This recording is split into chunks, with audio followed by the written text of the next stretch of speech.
Donald Duck is wandering through an old library, looking for a book to read. As he reaches for a dusty, golden-covered book on the highest shelf, it suddenly glows. Before he can react, a strong gust of wind flips the pages, and he is pulled inside. Donald finds himself standing in a strange place filled with enormous books, magical creatures, and floating words. A glowing quill hovers in front of him and writes, "To return home, you must journey through the stories and find the key." Donald lands in front of three little houses. The three little pigs are panicking as the big bad wolf prepares to blow their houses down. Donald tries to help, but when he yells at the wolf, he accidentally scares the pigs instead. Donald climbs a gigantic beanstalk and finds himself in the giant's castle.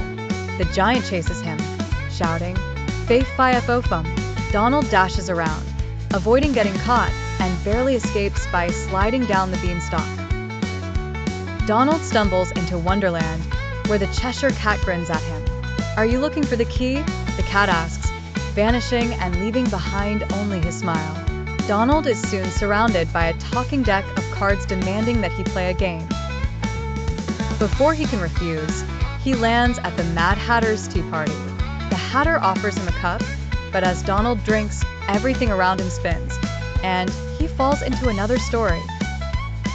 Donald crashes into Sherwood Forest, where Robin Hood and his merry men mistake him for one of the sheriff's guards.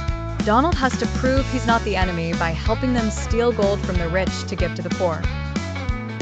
Donald stumbles into Agrabah, where Aladdin and Jasmine invite him onto the magic carpet. They soar over the city, but suddenly, Jafar appears, demanding Donald hand over a golden feather he unknowingly picked up.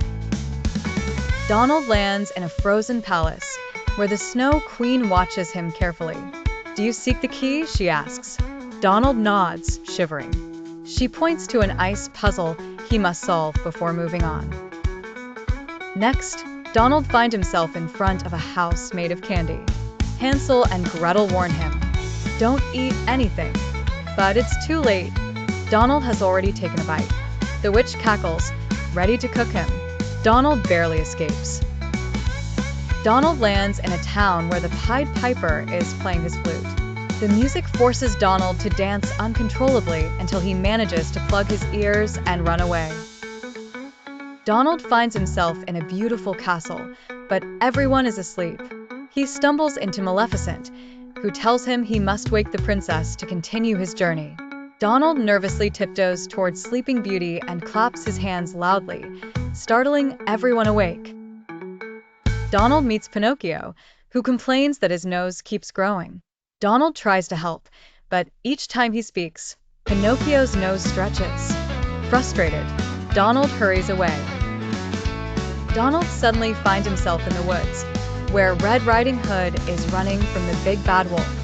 The wolf mistakes Donald for a tasty meal, and a hilarious chase ensues. Donald stumbles into a land where everything is enormous. A friendly giant helps him by giving him a golden coin, saying, "You'll need this for your final task." Donald arrives at a grand castle, where an ancient bookkeeper tells him that the key to escape is hidden inside the book he first opened. Donald flips through the glowing book, searching for the key. Words start to rearrange, forming a riddle.